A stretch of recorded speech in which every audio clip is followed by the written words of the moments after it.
Today, we got the first federal temporary block of a Donald Trump executive order, the one that is seen the most legally and constitutionally dubious, the one that purports to just end birthright citizenship at the stroke of a pen.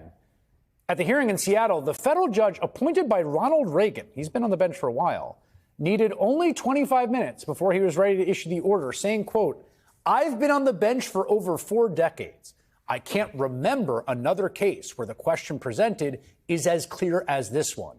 This is a blatantly unconstitutional order." And that is because birthright citizenship is literally in the very first sentence of the 14th Amendment, written during Reconstruction, guaranteeing that people born or naturalized in the United States are United States citizens. Sherrilyn Ifill holds the Vernon Jordan Chair in Civil Rights at Howard University, where she is launching the 14th Amendment Center for Law and Democracy. She was previously the president and director counsel for the NAACP Legal Defense Fund, and she joins me now. I don't think the judge's order was wholly unexpected today because of the egregiousness of the executive order. And yet, you never know these days, your reaction to what the judge had to say and the fact that they have, in fact, halted it. Good evening, Chris. Thanks so much for having me on. Well, first and foremost, the people challenging Trump's executive order are on the offensive, which means they get to pick the place where they filed the case. So this did not end up in Judge Kaczmarek's court or Eileen Cannon's court. Instead, the plaintiffs obviously chose places where they believed they could get a fair hearing. And it is a no-brainer, Chris, of course, that an executive order cannot overturn a provision of our Constitution. Just forget about what the provision says. Let's leave out birthright citizenship for the moment. There's just an imbalance here, right, that the Constitution is our founding document, and its provisions cannot be overturned by an executive order. So a president can no better, declare that there will no longer be a First Amendment, or that the First Amendment will only extend to actual citizens of the country or people who've been here for a certain number of years. Simply cannot be done just as a matter of symmetry of power. And I think that's what the judge was referring to when he said, he can't imagine a more egregiously kind of unconstitutional proposal, because that symmetry is there. That being said, obviously, Trump has talked about this for a long time. He ran on the idea of getting rid of birthright citizenship. And for years, I've been saying that the Republicans have almost talked themselves into the fever dream.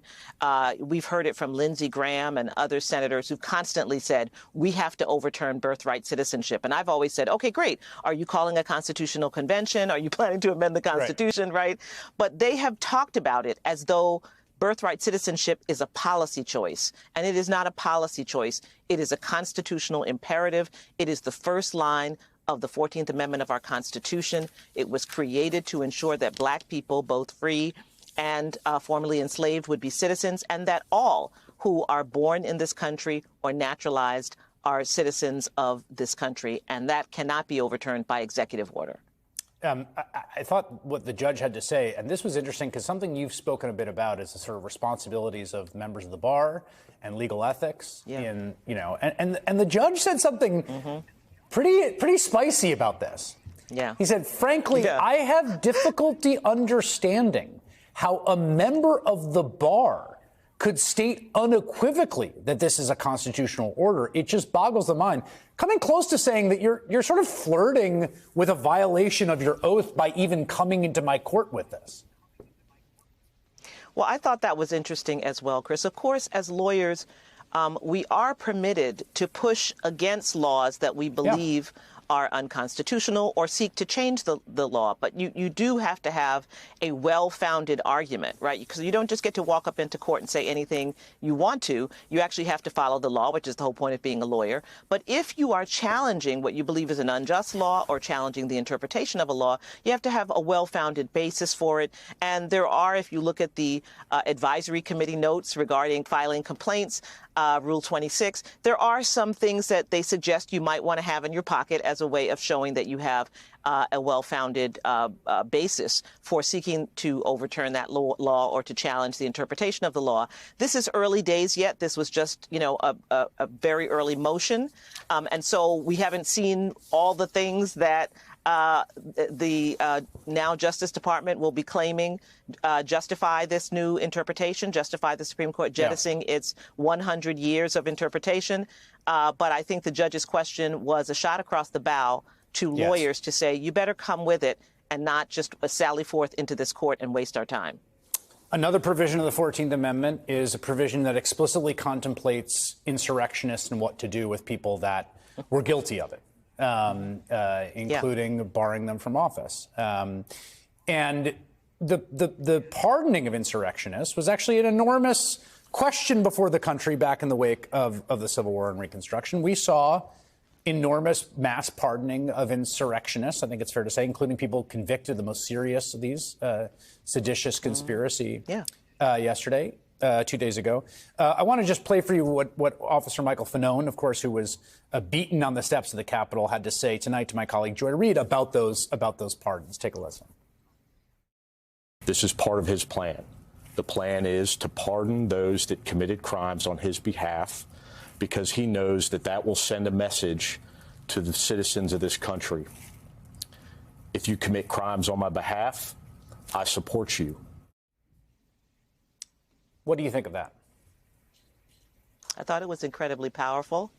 And you'll remember, Chris, we can take this all the way back to 2015 during Trump's original campaign, when he said at his rallies, punch him out, right, to people who were protesting.